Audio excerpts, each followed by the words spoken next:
week. I have not even started the show, but I'm going to tell you it's going to become iconic. I love television. Television was my best friend growing up. Many of you know that I was an awkward, shy, ugly little girl. And I love when people go, oh, Forbes. It's like, oh, yeah, really. I had teeth that went in 4 different directions.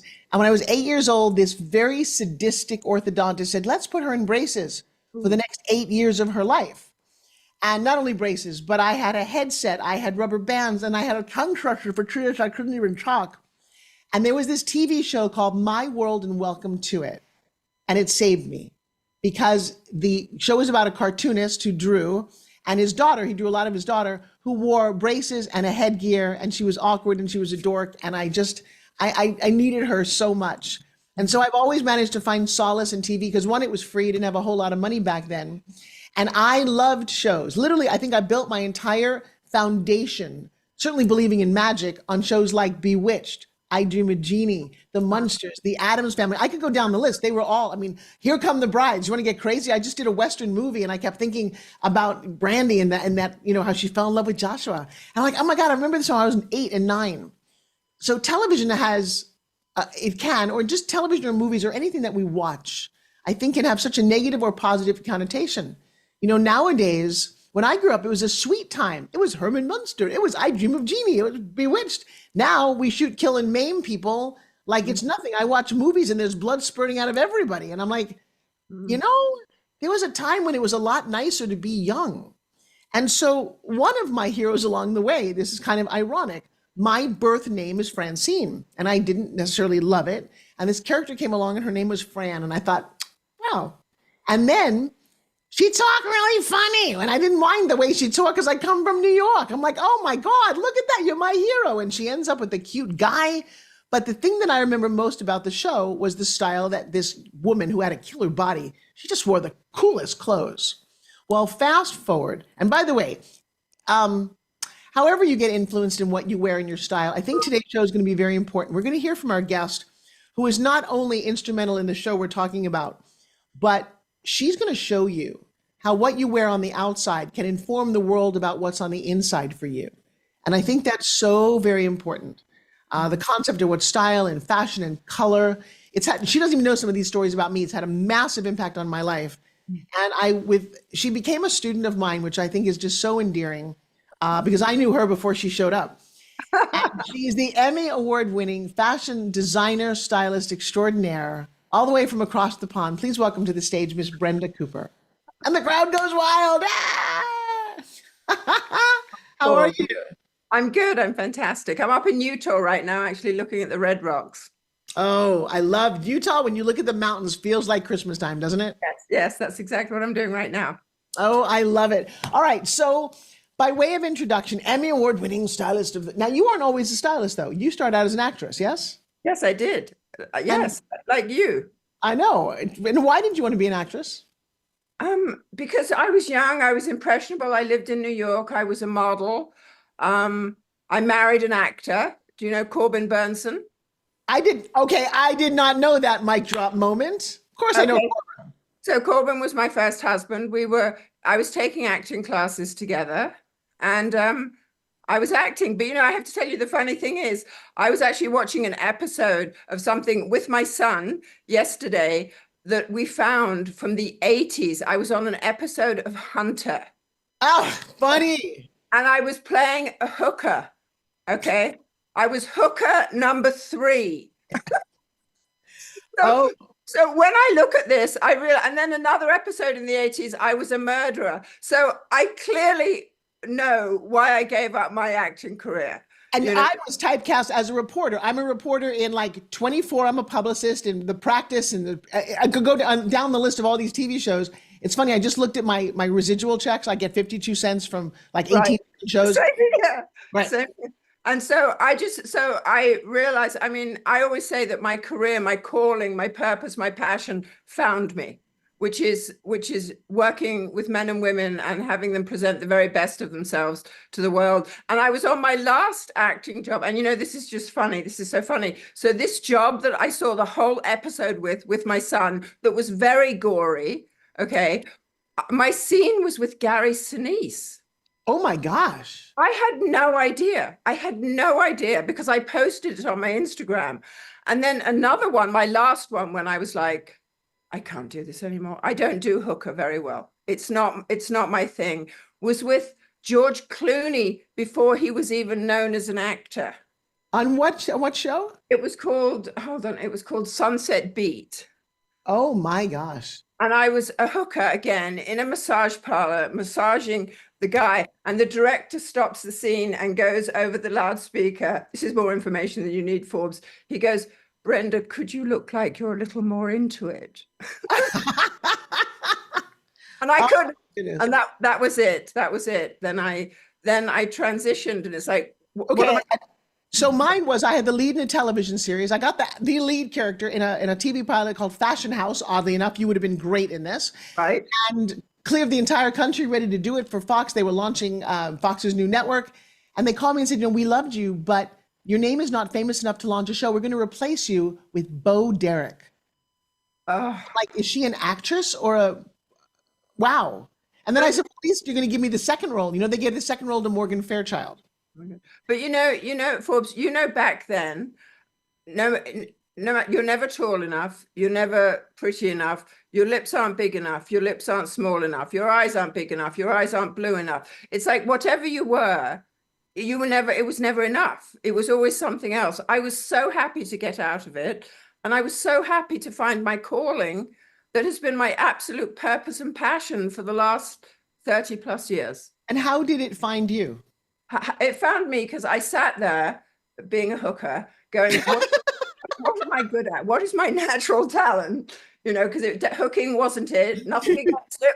Nothing against it. We all have to make a living. Okay, but it just wasn't my thing. And I'm like, what am I good at? What am I good at? I was always great at putting clothes together. I was always good at putting clothes together. So I started a little fashion consulting business. And I used to, back in the early 90s, go into all the closets of all of my girlfriends' mothers because they would be able to pay me, and I was able to reinvent their closets. So I was at the gym. I met this guy called John Hall, who landed up becoming a really dear friend of mine. He said, I know an agent for costume designers. And I'm like, well, she's not going to want to talk to me. I didn't go to school, no experience, nothing. It took me 3 weeks to make the call. I made the call. 3 days later, I had a job assisting a designer as a shopper. And 3 years later, I'm walking up on stage to get an Emmy as the costume designer of the Nanny. It was my first job. Are you kidding me? It was my first job as a designer. Now, how did you get the job as the designer? Okay, so on my second job in the business, I worked for a designer, and it was an ensemble. It was on CBS. It was called Princesses, and it was Twiggy. Oh, yeah. And an unknown actress called Fran Drescher and Julie Haggerty. And the assistant wanted a female who was strong and assertive, which I am, to work with these ladies. And so we did 6 episodes. It was fantastic. And Fran said to me, Brenda, if I ever get my own TV show, I want you to be my designer. And a year later, she got the Nanny, and she called me up and she said, I got the show. I got a show. We sold it. It was her and Peter, her husband, her now husband. They had sold a show to CBS, and she's like, I want you to be the designer. And I knew right from the start, I wanted to make a difference. Because going from an acting career, which is, people don't know about the above the line, below the line thing in the industry. It's like the hierarchy of the business. As an actress, you're above the line. As a costume designer or crew member, you're below the line. Well, I thought, okay, I need to get myself above the line as soon as I can, And so I knew I wanted to make a difference because fashion wasn't happening in television. The only thing that was happening was Dynasty. And also, I have to say that fashion and wardrobe wasn't really respected either. It's in the hierarchy of Hollywood. It's kind of down there. Yeah. Which shocked me, which absolutely shocked me. And it's like, we're going to change this one. And well, that's so bold because the only time costumes become noticeable is when it is a costume type drama, when it's, the gowns of the Queen show or the whatever, it's so distinctive. But a sitcom in a New York City, who cares? And so you looked at this character, and how did you, because I very clearly remember watching this thinking, oh my God, I want to dress like her. Like it was so stylish, but it also fit her. Where did this inspiration come from? I have to say, first of all, Fran and I were a match made in style heaven, and she trusted me. She loved my style. And I thought, I want to make a difference. I want to use fashion to create style. I want to use it to create a sense of style, a sense of wit, to tell the story of the script. And so you look at the script, and she's working in a British household, which is somewhat formal, but I wanted her to be sassy and colorful. So there was a vest on Princesses that Twiggy wore that I still have that has become famous. It's a Moschino vest, the striped one. Right. So that was kind of the inspiration. Let's put her in vests because that's very British. It's very formal. It has a uniform feel about it. But let's make it really sassy and really colorful without making it slutty. I didn't want it to be, I wanted it to push the envelope, but stay on the right side of style. So nothing ever went onto the show that wasn't Brenda Cooperized. And it was so creative and fun, and Fran loved it. I loved it. It was just such a great job. And then I would find things sometimes, and then Fran would write something into the script about what I had found, and it was just great. I would cut sleeves off this, add it to that, do all of these wild things with the clothing. And the thing is also, Forbes, when you see the Instagrams today, I didn't see anything on a runway. They find all these outfits and they find the runway version. I was going into Beverly Hills after the production meeting on a Monday, and I was shopping for 10 hours a day, just going to the department stores, buying everything. I didn't get to look at the runways and see what was happening. I didn't see that until literally a few years ago, because I would go into Neiman's. And do you remember Fred Heyman? Of course. So always a regular stop, Fred Heyman, I. Magnin, Saks. And then I would just piece all these pieces together and make these witty, sassy outfits. Do you remember who your competition was for the Emmy? Oh, gosh. I'm sure I could look it up. But my question is, how shocked were you when you get this call going, you're nominated for an Emmy? I mean, that's a massive jump on your second on your first time. Well, let me tell you how that happened again, because I was, quote, Forbes, below the line. Okay. That you weren't entered, they didn't enter you for an Emmy. Production didn't put you in for an Emmy. All they put in for an Emmy was the actresses and the actors. So one of my assistants, who was in the Academy of Arts and Sciences, walks in one day and goes, I just nominated you for an Emmy. I'm like, what? She's like, I can nominate. So I've nominated you. And I'm like, great. And then I got the nomination, and then I won. Well, and I'll tell you a very funny story about that, because for years I used to host these infomercials. I've hosted 197 of them. And I would host the evening where they were, but I was never nominated. And even though I was the host of all of these shows, my little self-esteem issue kept saying, well, maybe you're not really as good as you think you are. Then one day they asked hosts to be part of the association. Prior to that, it was just businesses. Yes. And I saw the award nomination. It was called the Moxies at the time, and it was $500 to nominate. And I called one of my producers. I said, could you nominate me? And he did. And I won my first time out, and I won the next 9 years. And I'm like, I had this misconception of who I was, and I didn't know you have to nominate yourself or have somebody nominate you. Right. No, nor did I. And listen, Forbes, I was loving, I didn't care about an Emmy. I didn't need the acknowledgement. I just loved what I was doing. So the icing on the cake for me is to win an Emmy. So my obituary will be Emmy Award winner Brenda Cooper. No, it's also going to be, right. It's also going to be the Emmy Award-winning costume designer who beat out Tales from the Crypt, Star Wars, Picket Fences that I was on, Murder, She Wrote, Lewis and Clark, and Sybil. Wow. Hello. Oh. And when you, I mean, it's because you made the fact that you beat out like Star Trek, Trails in the Crypt is going, damn girl, you are creative to take just a woman and make such a statement. So, but let me just say this. I did the whole show. I wasn't just doing Fran. I dressed that whole show. I dressed Sylvia, Yetta, the husband. I was responsible for creating the look of every one of those characters. And those characters were so dialed in and so specific. And people often think, oh, it's just wardrobe.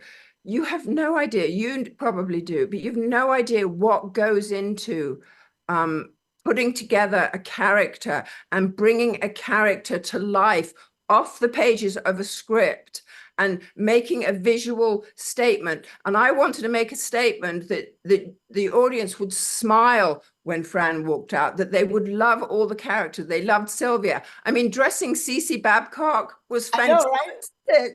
And Niles, you did a great, I mean, you did, I'm going to tell you. And then, like you said, Yetta, they're all very, very we could talk about this all day. Let's get a little bit more into what my entrepreneurs want to hear about your journey. You then decided, or somehow along the way, either tell me your second job or the book, which came first. No, the book was only recently. The book was just 2 years ago. Oh, wow. All right. Yeah. So you went from this show, because one of the things that I discover in business and in life is you're on a high. You do really well. You score big. And then the next thing is like, where do I find my next job? What is it I do? And it might not be as wonderful, or you're afraid of that sophomore issue. What was next for you? Well, next was having 2 babies, actually. Not with Corbin. Not with Corbin, with my husband, who was a suit. He was a New York City businessman. So I had 2 babies who are now 28. They're a little older than yours. And just FYI, I'm an identical twin, like your kids. I am an identical twin. Oh my God. Well, mine aren't identical because one's a boy, and I have to tell people that. But really, there's somebody in the world who looks just like you? Yes. Yes. She lives in Texas. Anyway, that's another story. But hold on, what was I saying? We're talking about having twins, having boys. So then what landed up happening, it's funny how things come full circle. I landed up going back on air as a co-host on a show in the late 90s that went through the early 2000s called Fashion Emergency. That was a huge hit. That was on E, wasn't it? Yes. So that was, and I have to say, the funny thing about that is that my identical twin, works in the fashion business. So when I wasn't working, when I was at home raising babies, because I took a big chunk of time off to be an at-home mum, but my twin sister was out in the marketplace because she worked for Tahari, and everyone used to think she got so sick of it. Oh, I bet. She got so sick of it, people thinking that she was Brenda Cooper. And even way after the fact, when people didn't remember me, they would remember my voice. So that was an incredible experience. Yeah. Very different from, costuming a TV show with a budget. The marketplace was my paint palette. Oh. Anything I needed was available to me. And I did it on a budget also. And when I went on Fashion Emergency, there was no budget. I mean, they would send me off to do makeovers because it was a makeover show. And I would show up in the store, and the person that I was making over was a size 10. And the largest thing they had in the store was a size 6. Welcome to Beverly Hills. Yeah. So I had to somehow make that work. And sometimes I would put 2 skirts on someone to make I mean, the things you have to do, which I love creatively solving problems.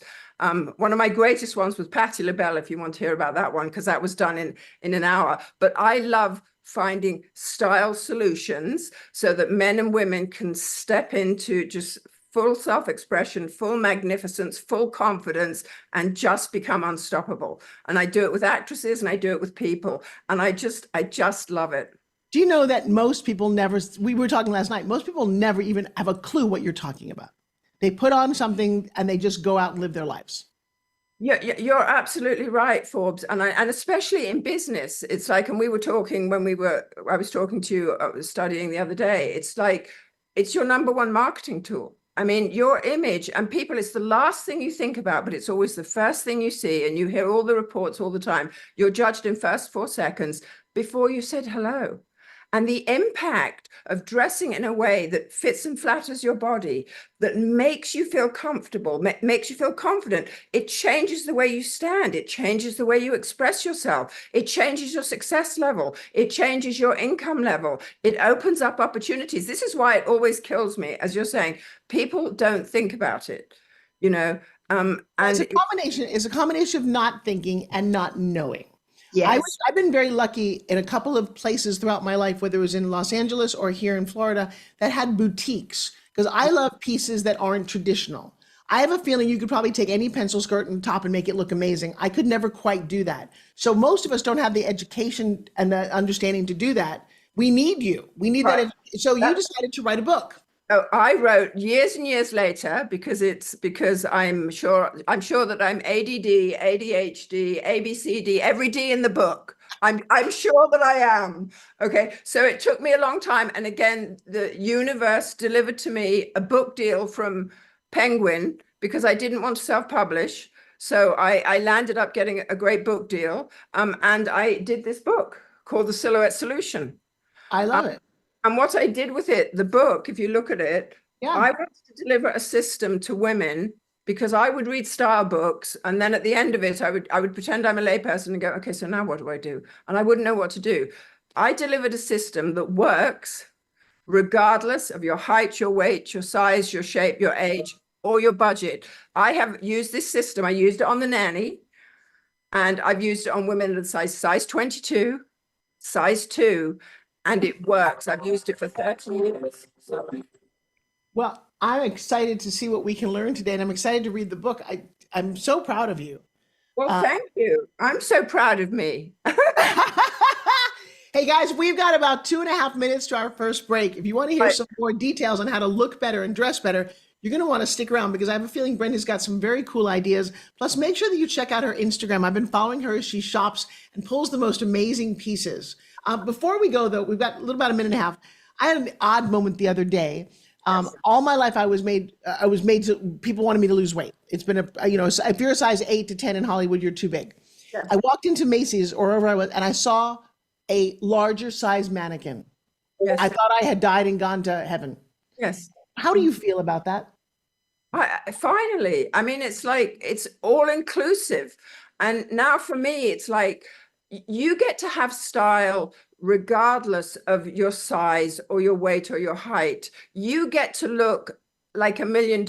And I do it with people all the time. And as I say the words, a chill goes through me when I see how I've worked with people who feel hopeless about themselves and transform them into a way and break all the rules. I always say, forget everything you know about fashion. Okay, I'm going to do something with you that is rule breaking and you're going to love it. And I would say 99.9999999 out of 10 people love it. And I love bringing the authentic person forward, not imposing something upon them, finding out who they are and bringing it out. I call it finding your style ID. I love it. I love it. All right. You know what? We're going to take a first quick break to say thank you to my sponsor. We'll be right back after a message from them because I'm excited to delve in. I've not read the book yet. Shame on me. We're new friends and I want to know. Like everyone is like, the phones are blowing up over here. Guys, we'll be right back after this message. You're listening to the Forbes Factor, health, wealth, and happiness, all brought to you today. Don't go away. All clear. Back in 2. Oh, I'm having so much fun. Oh. I love that. How did you manage? Now, just so you know, we're still live on YouTube. I'm gonna have a little bite of food. My honey made me some food. What was I gonna say to you? Oh, how were you okay taking a break and raising babies? Can I just tell you something, Forbes? I had to shift because it was like I was identified with, I'm Brenda Cooper. I'm a costume designer. I'm a girl about town. I'm putting on a fabulous outfit every day and doing my thing. And then it was like, and then I had these 2 babies. And then I had to make a conscious decision. And it was like, I remember the day standing in my kitchen going, can I be happy filling a dishwasher? And I thought, that's my Buddhist lesson, and I found it. Can I be happy just going and picking up the kids and not being Emmy Award-winning costume designer Brenda Cooper? And I did it. And it was the greatest gift to put it all aside. And just, you know what? I got to stop. I want to hear this on air. It's too beautiful. Okay. Everybody needs to hear this. Okay. I couldn't do that. Or I didn't. No, but Forbes, it wasn't easy. I mean, it was, I had to consciously surrender an identity that I identified. Okay. So I still want to get this on air because I want everyone to hear this. I have to talk about something else. How's the weather in Utah? It's lovely. It's a bit cloudy. I drove up. Sorry to interrupt. Coming back in 15.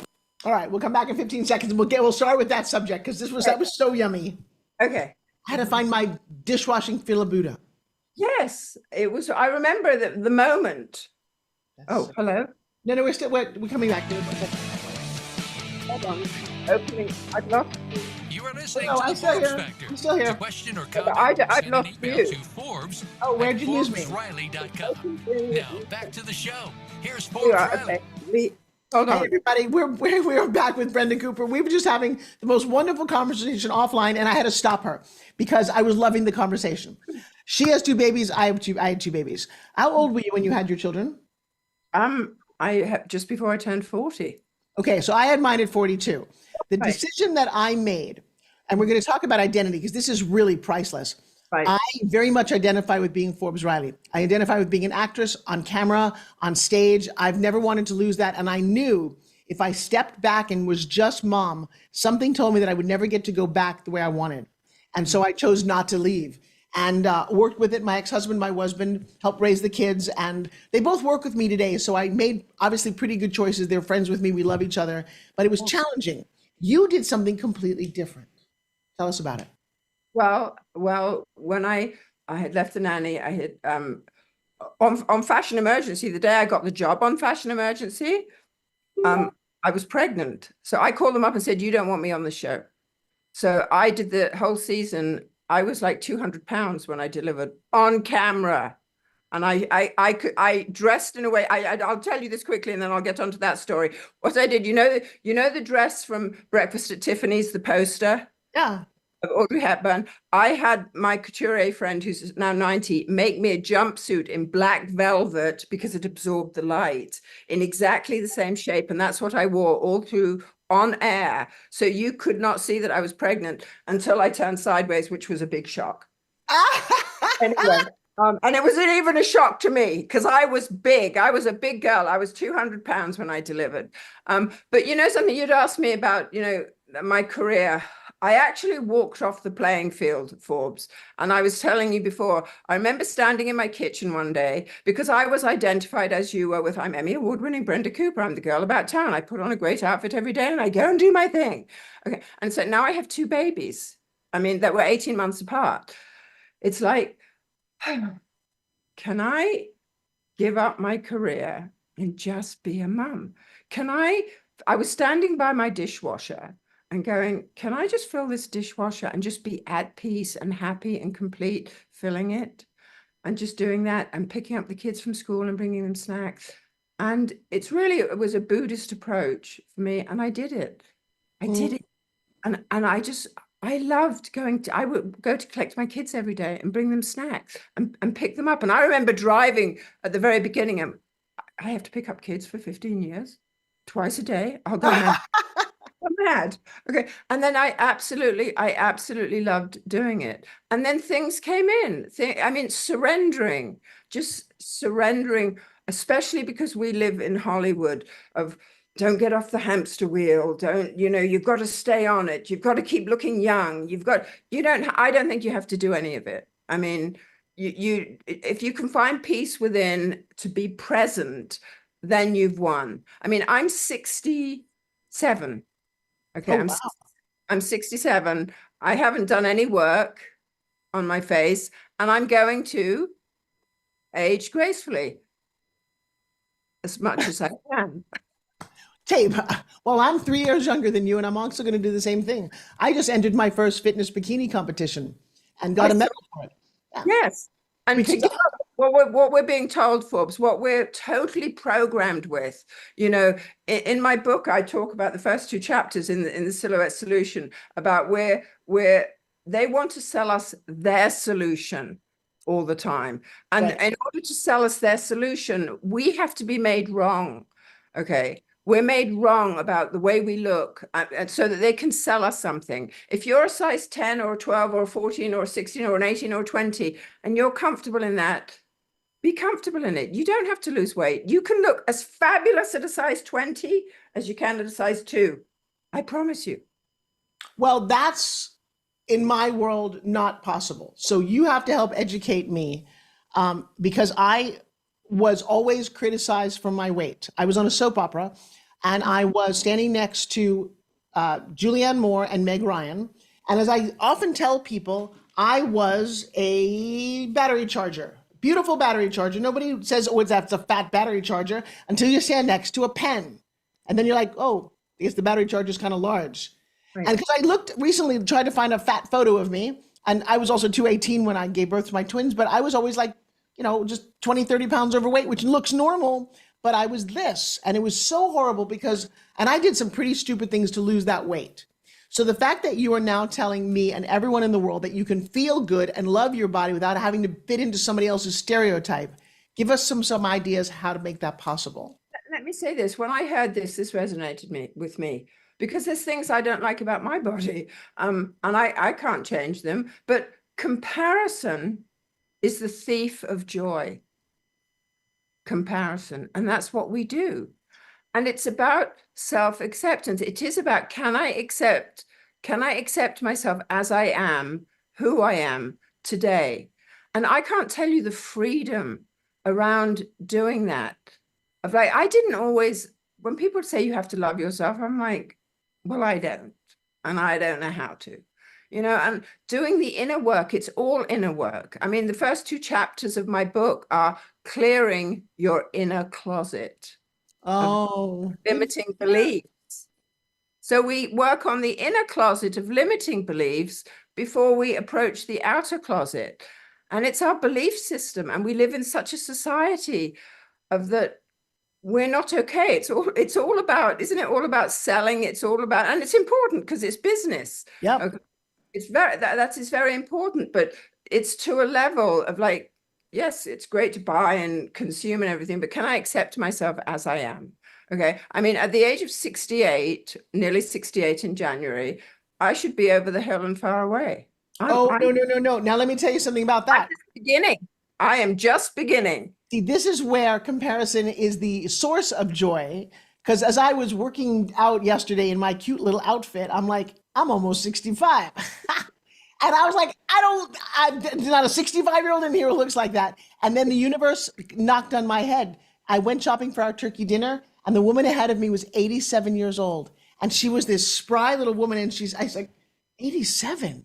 And she's married to a man 1 year older than her. And I'm like, what's the secret of this? And she's like, oh, I said, no. There's a secret. I know you work out. She's like, of course I do. I swim 3 times a week and I go to the gym. And I'm like, of course you do. There is a little bit of a secret to how you care and love and dress and eat for this body. But man, you look amazing for 42.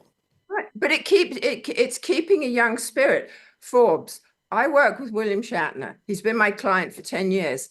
He's 93. My goodness. I'm like, Bill, what is the secret? I mean, you would think he was 60.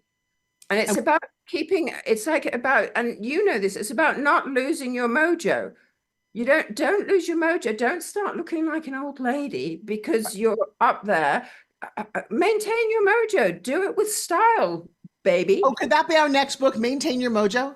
Maintain your mojo. Let's do it with style. You can, and I mean, absolutely. And that's what, when I work with women and work with men, I mean, that's how I work with them.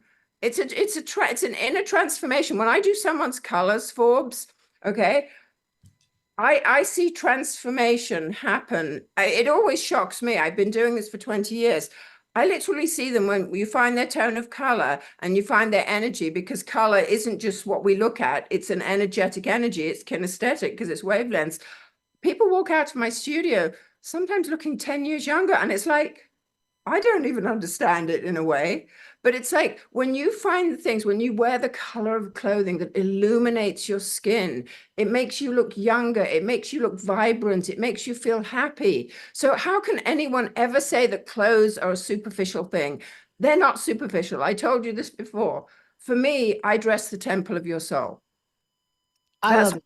That's Let what's me get really practical though. So, and as I'm looking, I pulled up your book on Amazon, which I think you should all do, guys. By the way, the Silhouette Solution, using what you have to get the look, you you want. want. Yes. What is it about color? And if I'm looking in my closet right now, Yes. and I'm not going to go shopping, how do I figure out what stays and what goes? Are we just talking about color? Yeah. Okay. Well, okay. I mean, again, I don't want to keep pushing my book, but there is an exercise in my book about choosing color. The best thing you can possibly do is actually have your colors done professionally by someone who knows how to do it, because I'm so over the pseudo stylists and color experts that you see online that are not delivering accurate information. But when you wear colors that harmonize with you, the color does one of three things. It can dominate you. So you walk into the room and the dress walks in, and then Forbes, okay?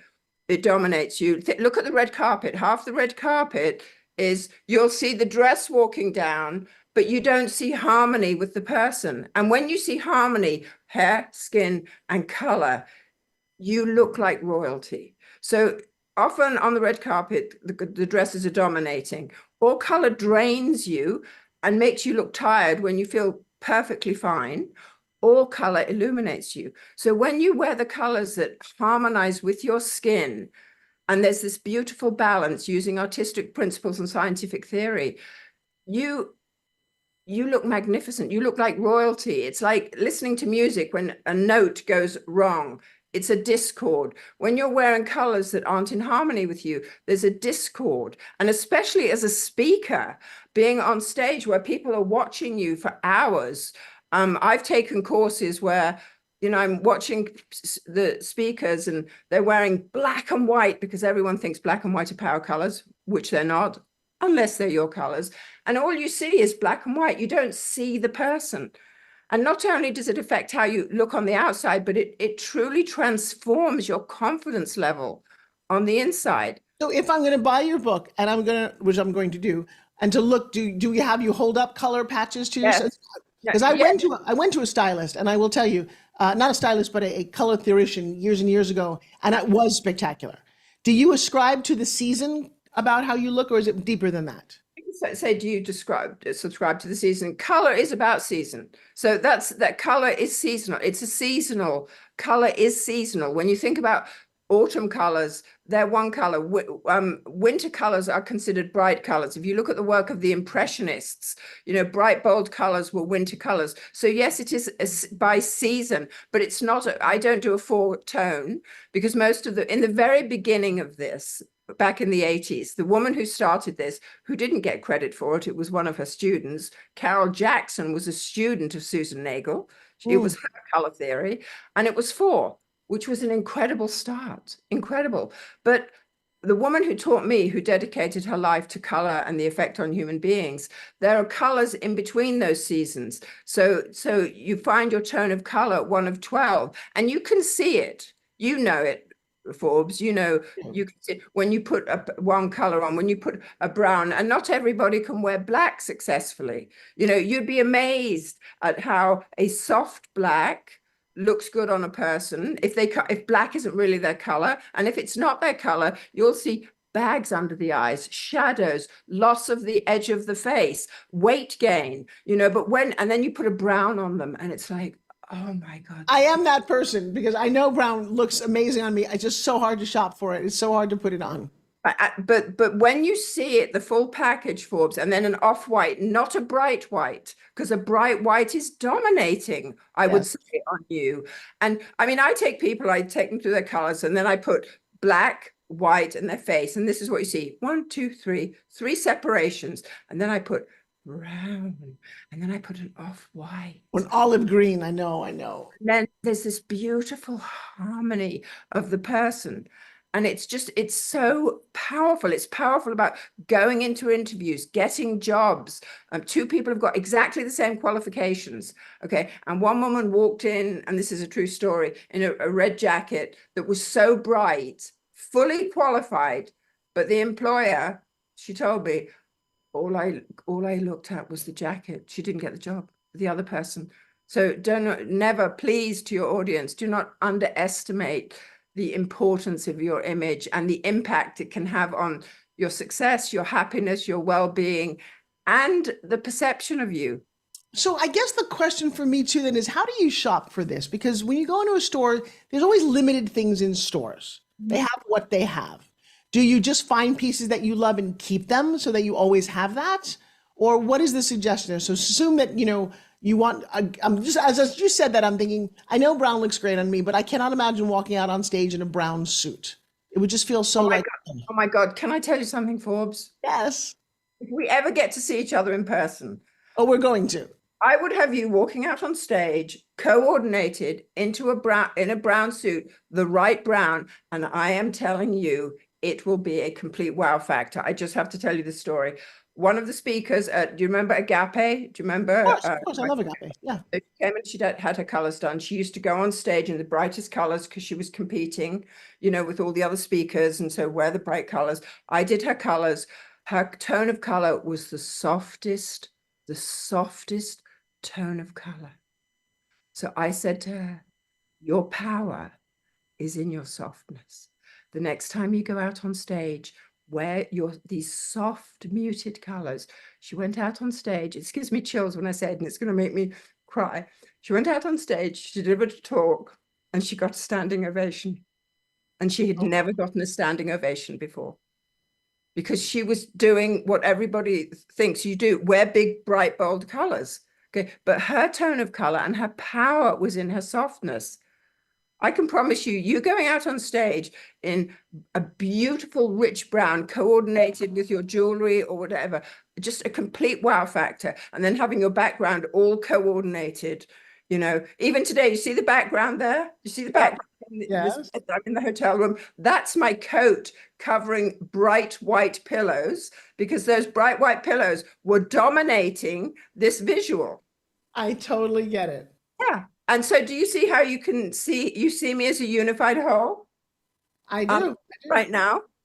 And I could disconnect myself like that. So that's the power of color. So for the ladies who are listening, when you go into a store, pick up 2 pieces of clothing. It's never about the color, ladies and gentlemen.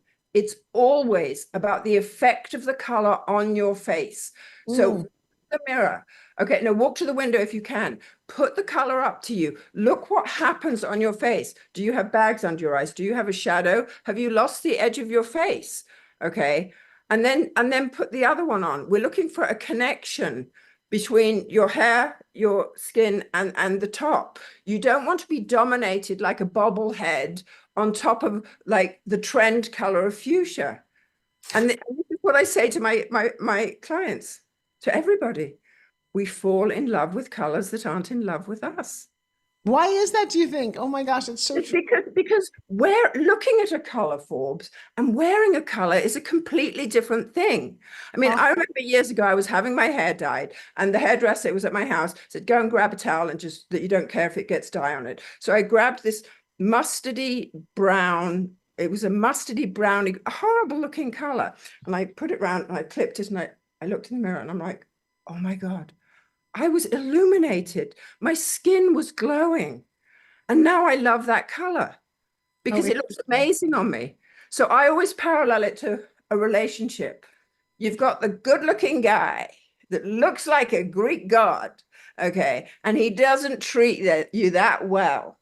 But there's this other guy. He's not so good-looking, but he treats you like a queen. That's like your colors. Maybe the colors that you don't love to look at are the colors that love you. And it's so transformative. And I've been doing this for 20 years. And believe me, I get bored, but I never get bored with what happens to a woman or a man when their colors are done. And I've done it. What happens? So what happens? So now I fall in love with the color, but I go into the stores and I can't find the color.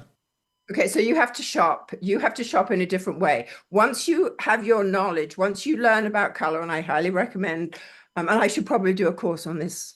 I know you should. Wait till you see what we're going to do with Brenda. I'll take your coaching on that. When you learn about color, your whole world changes. When I work with clients, they call me and tell me, I just look at color completely differently now. So if you're in the middle of summer and you find something that's a winter color, buy it. Okay. Once you get attuned to your colors, they start showing up. They once you're attuned to your tone of colors, you know, the way the universe things show up, Yep. things start showing up. And if it's something in winter, but you see something that's a summer thing, buy it if it's in your color. Because when you walk into a wardrobe that is harmonized, it's just a wow factor. It's just like I'm going to show you something I bought, and seeing it online, you can't really see it. See this great jacket I have? It's like a muted red. Yes. Yeah. So I found another one online the other day and I bought it, but the colors online don't show up correctly. So I got the jacket and I love the jacket, but it's so bright. It's so, see, you can't even see it here because it's coming up so dark here. This jacket is so bright that it just dominates me. You can't. Now, will that dominate everyone, or is there a certain kind of person that it doesn't? No. This will dominate a lot of people because it's very, very bright. I mean, I'm sitting in a restaurant the other day. This is so naughty of me. And I look over Forbes and I look at a girl, and because people think you can just tell people's colors.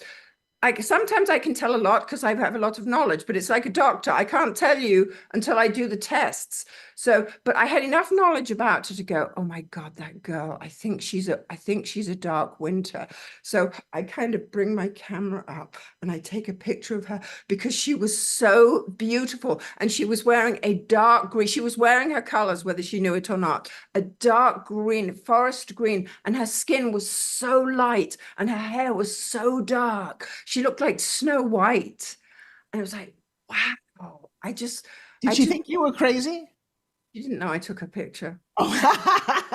I was pretending to take a picture. I know I'm awfully naughty. I was taking a picture of Austin, my son, who's a different tone of color for me. And I just had to snap because she was so beautiful. That's so funny. Oh, you're hysterical. All right. And I'm going to run out of time, which is bizarre to me. What's the future for Brenda? What are you looking forward to be doing? Okay, well, I love studying with you. I want to elevate my speaking career and share this information on much bigger stages because the impact of it is so important. I love working in the business. I still love I like working one-on-one. I've got some A-list celebrities that I love working with, but I really do want to take my career into a speaking career. That's what well, you should. And one of the things that we're going to do for you, and I'm going to keep pushing you, is about the courses, because while a book is nice, it doesn't walk and talk like you do with real live examples. And that seems to be the way we consume knowledge now. It doesn't have to be live, but it does have to be you. Right. And it's a great way to memorialize. When I hear stories about you, the way you started, the talent that you are, and the whole technology, I'm in that same place. It's like, I'm all of this, but like transforming this into this world of the internet and the courses, it's like, oh my God, it's like, wow. It's going to become the world according to Brenda Cooper. I'm going to have, trust me, we and our world. My daughter came to me when she was 17 and said, Mom, all the things that you are, if you don't build this, this foundation, this online, you won't have a legacy. I know, and so you're lucky to have you have two incredible children, and your son has been incredible. He's called me twice. Oh, I love that. I love that. He just wants to help. He is so right. You know what? They got that from their mom and their dad. Great work ethic. And so for all of you guys listening to this, what she's referring to is my kids created a company called GSD. It stands for Get Shit Done. And what it is how you bring your business to life online. All the elements, from the web page to the landing page to the social media. And they do it all for like $97 a month. Everything. It's crazy to be part of their world. But they're young and they can afford to do this. So if you're in the sound of my voice, you want more information, reach out. We've got 2 minutes. And just pitch like a pro. You're pitch like a pro. I mean, and you're speaking correct. I tell you, Forbes, you're the best of the best because you're human. You're human and you connect to people. You connect with people. And that is so rare today and so appreciated. You know, it's very funny. I have a friend, Dresser's story about that. I ended up in her house because she needed to learn how to pitch better on television. She was on HSN and it was not going very well. And they were not helping her, which is unfortunately, they don't do that. And so she invited me in to be able to tweak her pitch. And what a lovely experience and what an amazing woman. So we both got to touch Miss Fran, one emotionally, one physically. You've got a minute. Tell me some thought for the world. Oh gosh. So it's to accept who you are, that who you are is enough.